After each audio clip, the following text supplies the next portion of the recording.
মেহেন্দিগঞ্জে ইসলামী আন্দোলন বাংলাদেশের মনোনীত প্রার্থী মুফতি সৈয়দ ইসাহাক মোহাম্মদ আবুল খায়ের সংবাদ সম্মেলনে নদী ভাঙন রোধ, মানুষের নিরাপত্তা এবং উন্নত চিকিৎসা ব্যবস্থা নিশ্চিত করার অগ্রাধিকার ঘোষণা করেছেন। ইউসুফ আলী সৈকতের প্রতিবেদনে দেখুন বিস্তারিত। বরিশাল ৪ আসনের ইসলামী আন্দোলন বাংলাদেশ মনোনীত প্রার্থী মুফতি সৈয়দ ইসাহাক মোহাম্মদ আবুল খায়ের মেহেন্দিগঞ্জে দলীয় কার্যালয়ে স্থানীয় সাংবাদিকদের সঙ্গে সংবাদ সম্মেলনে বলেন, আগামী নির্বাচনে তিনি নির্বাচিত হলে প্রথম কাজ হবে নদী ভাঙন রোধে কার্যকর উদ্যোগ নেওয়া।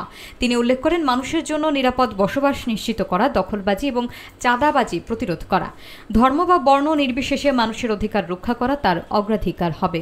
প্রার্থী আরও বলেন, অসুস্থদের উন্নত চিকিৎসার জন্য ঢাকা ও বরিশাল সঙ্গে যোগাযোগ ব্যবস্থা উন্নয়ন করা হবে এবং বেড়ি বাঁধ নির্মাণের মাধ্যমে জাতীয় নিরাপত্তা নিশ্চিত করা হবে।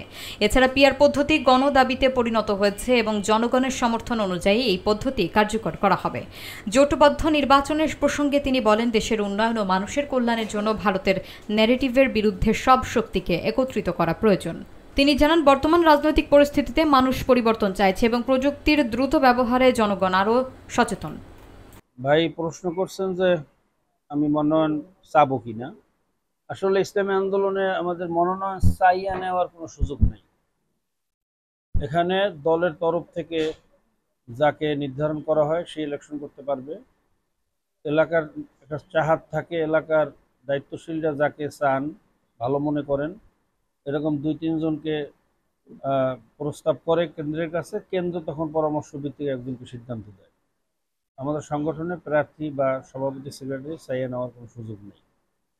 আর যদি আমাকে কেন্দ্র এখানে নির্ধারণ করে প্রার্থী হিসেবে ঘোষণা দেয়, এখনও ঘোষণা দেয় না, তবে এলাকার দায়িত্বশীলরা, মেহেন্দিগঞ্জের ভাইরা, আমার দায়িত্বশীলরা, ওনারা চাইতেছেন। হিজলা, কাজিরহাট, মেহেন্দিগঞ্জের এই বরিশাল 4 আসনের দায়িত্বশীলরা। তো কেন্দ্র ঘোষণা দিলে আমি তখন প্রার্থী হব। এখনো হইনি। এখন যেহেতু ঘোষণা হয় না, এর আগে প্রার্থী তো আর বলা যায় না। কাগজ আসবে নমিনেশন পেপারে, আমির সিগনেচার করার পরে প্রার্থী বলা যাবে, এর আগে তো আর বলা যায় না। সম্ভাব্য বলা যায়, তবে আমাকে কেন্দ্র থেকে বলছে কাজ করার জন্য এলাকায়। আর প্রার্থী হইবে না হই, এলাকায় তো কাজ করতেই হবে। এটা তো আমাদের দিনী মিশন, দিনী দাওয়াতের কাজ, এটা চলতেই থাকবে। মেহেন্দিগঞ্জে নতুন আসছে বিষয়টা এরকম না। আগে থেকেই আমরা এখানে প্রোগ্রাম করছি, মাহফিল করছি এবং সংগঠনের বিভিন্ন প্রোগ্রামে আসছি, হয়তো এর আগে দেখছেন। পরিবর্তন করতে হলে পিআর পদ্ধতির কোনো বিকল্প নাই। অনেকেই পিআর বসতেছে না, পিআর নিয়ে কটাক্ষ করতেছে। আমি সেই সব বন্ধুদেরকে বলবো, বিশেষ করে বিএনপির অনেক নেতারা বলতেছেন, পিআর নিয়ে বিভিন্ন তুচ্ছ তাচ্ছিল্য করতেছেন, পিটকারি মারতেছেন। আমি তাদেরকে বলবো যে 53 বছর যাবৎ যেই পদ্ধতি বারবার ফেল প্রমাণিত হয়েছে, আপনার সেই পদ্ধতি নিয়ে আসতে চান। যে ইনজেকশনে বারবার গরুগুলো মারা যাইতেছে, আপনি সেই ইনজেকশনে গরুকে পুশ করবেন, এটা হইতে পারে না। আমরা নতুন একটা পদ্ধতি অ্যাপ্লাই করছি, এর চেয়ে ভালো কোনো পদ্ধতি যদি আপনার কাছে থাকে আপনি দেন। যদি মনে করি যে দেশের জন্য, জাতির জন্য, ইসলামের জন্য এই পদ্ধতিটা আরও ভালো, পিআর এর চেয়ে ভালো, আমরা সেটা গ্রহণ করব।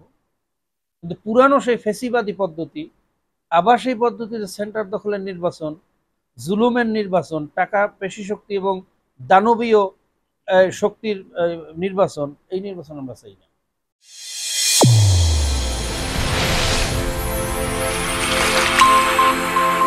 চ্যানেল A1 হৃদয়ের স্পন্দন।